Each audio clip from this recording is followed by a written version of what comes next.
Ay project si Mayor kini inyong health center ang katuyuan ani kay layo man tag ospital dinhi.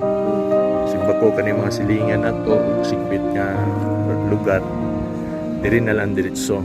Kung sa inyo ang nabati nga naingani nga project si Mayor.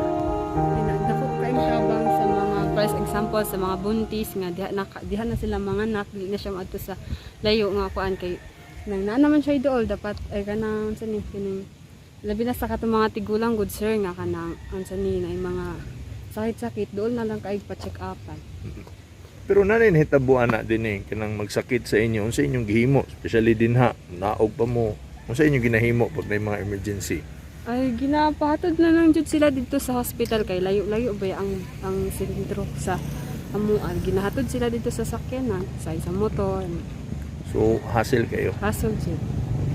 Sa layo na ni din nagyo yung mga project ingon ani pa gyud kanindot. Nang magpasalamat mi kay tungod bisag kanang suok na kayo dere but naghatag gyapon siya time nga magtukod og health center para makatabang. Okay, ikaw? Salamat siguro sir sa iyang mga kuan nga programa nga gihatag sa diri nga barangay.